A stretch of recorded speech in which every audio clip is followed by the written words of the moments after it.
hay que tener en cuenta que la familia en la que nace Ludwig von Mises formaba parte de una circunstancia social muy especial. Había una serie de familias en Austria en ese momento que eran familias de raza judía ilustradas. O sea, ilustradas quiere decir que eran judíos no practicantes, firmes partidarios de la Ilustración europea. Tenían concentradas sus esperanzas en las ciencias, en las letras, como la esperanza y como la salvación de la civilización europea.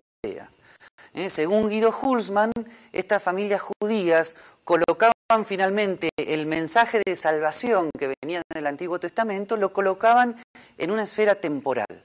Lo que había que salvar era la civilización europea, de lo cual estas familias se sentían custodios, de algún modo, protagonistas y custodios. Von Mises nace en esa familia. Y esto es muy importante para entender la psicología y el modo de escribir del autor. Von Mises no es simplemente un economista como hoy hablaríamos de ese término. Es fundamentalmente alguien preocupado por humanidades y ciencias sociales, con un interés en la conservación y salvación de la civilización europea, ¿no? Civilización que para él se identifica con los mejores logros de lo que él llamaba a su vez el liberalismo clásico. Para eso estudia ciencias sociales e historia en la Universidad de Viena, y cuando conoce a Karl Menger y a los clásicos, se dedica a la economía. La economía en von Mises es esa combinación de Karl Menger más los economistas clásicos. Pero a su vez, von Mises estudiaba muchas otras cosas, y comillas, en esas otras cosas estudiaba mucha filosofía. Y la filosofía en la cual él se nutre, como muchas veces sucede en ambientes alemanes y austríacos, más alemanes que austríacos, pero a él le llega la filosofía en la cual él se nutre, y acá comienza un poquito el eje central de lo que quería decir, es una filosofía muy influida, por un lado, por un viejo amigo de Warren, que es Immanuel Kant, que influye mucho en la formación y en la cosmovisión de von Mises. También la filosofía de un neokantiano del siglo XIX, que era Max Weber, ¿ok? La filosofía de Max Weber influye mucho en el pensamiento de von Mises, pero también la filosofía de algunos utilitaristas ingleses, como por ejemplo Bentham. O sea, en general, la filosofía que rodea a los autores clásicos, me estoy refiriendo a ciertos economistas clásicos, de alguna manera influye mucho en el pensamiento de Ludwig von Mises. Von Mises no es alguien que se formó en la escolástica, no es alguien que tuvo formación en la escolástica, en el pensamiento de San Agustín o Santo Tomás. Más bien, todo eso le era muy ajeno a este horizonte de pensamiento más bien ilustrado, ¿no? Estos autores, de algún modo los clásicos, pero sobre todo Kant, pensaban en un tipo de filosofía que había abandonado ciertas cosas, y acá tendríamos que ir a toda la historia de la filosofía, pero eso sería muy largo. Era un tipo de pensamiento que había abandonado ciertas cuestiones, ciertos temas, que sin embargo, en toda la historia de la filosofía habían sido muy importantes. En ese sentido, la historia de la filosofía europea de alguna manera se divide en antes y después de Kant. ¿En qué sentido? ¿En qué sentido? Tanto San Agustín, siglo IV después de Cristo, como Santo Tomás de Aquino, siglo XIII, que es el autor clave que vamos a analizar en muchos aspectos, siglo XIII después de Cristo, si llego a decir antes de Cristo me estoy confundiendo, ¿ok? Como también autores de lo que se llama la filosofía moderna, como Descartes, siglo XVII, o Leibniz, siglo XVIII, todos estos autores, con sus grandes diferencias, sin embargo, tenían tenían algo en común. Lo que tenían en común es que de algún modo tenían todavía esperanzas en que la razón humana podía trabajar alrededor de los grandes temas de lo que en historia de la filosofía se llama la metafísica.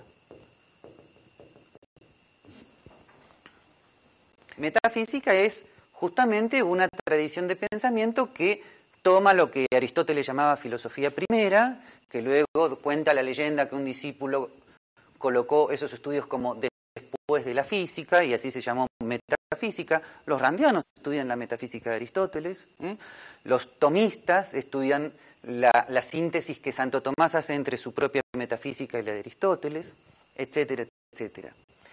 Y estos temas metafísicos, con sus grandes diferencias, tienen que ver, con las grandes diferencias entre esos autores, tienen que ver con tres cuestiones que, vuelvo a decir, estos autores consideraban que la razón podía con ellos, con estos temas, trabajar, a saber, la existencia de Dios, la existencia del alma y la existencia del libre albedrío.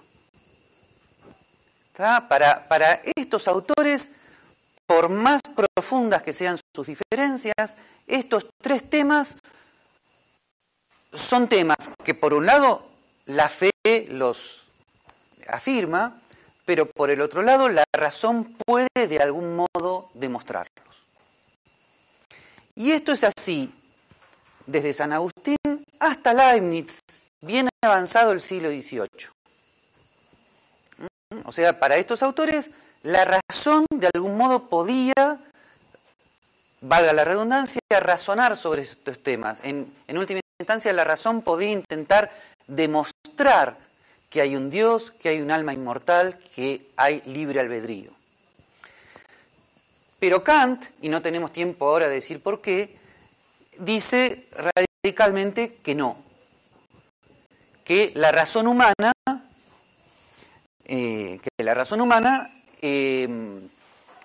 no puede hacer estas demostraciones, que la razón humana se engaña a sí mismo si intenta hacer estas demostraciones, que estas demostraciones no son válidas desde el punto de vista lógico, etcétera, etcétera. O sea, para Kant, la metafísica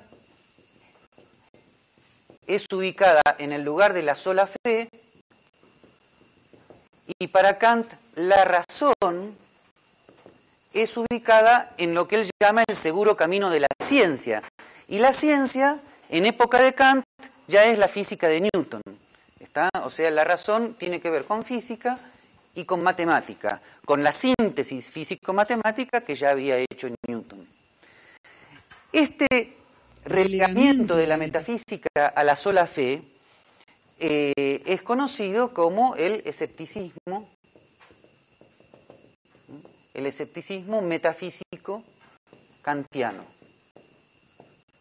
Esto ha influido tanto en la cultura occidental que prácticamente se podría decir que casi todos los filósofos post-kantianos, excepto que de algún modo, con mucha voluntad de su parte, sigan afirmando la filosofía de Santo Tomás o la de Leibniz, que sería todavía aún más raro, muchos autores dan por supuesto que Kant tiene razón en este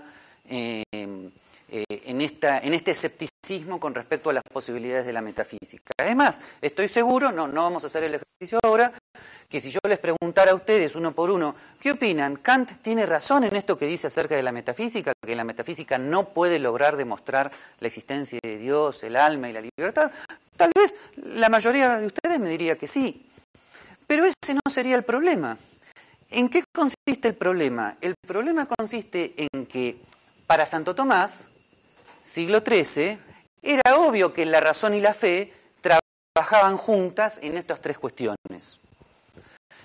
Pero luego surge además, esto ya es muy interesante como fenómeno cultural, surge hacia fines del siglo XIX y principios del siglo XX el neotomismo. El neotomismo. Bien, neotomismo porque obviamente es un movimiento que elabora nuevamente, de algún modo, el pensamiento de Santo Tomás de Aquino. Pero ya los neotomistas lo que hacen es tomar muchos elementos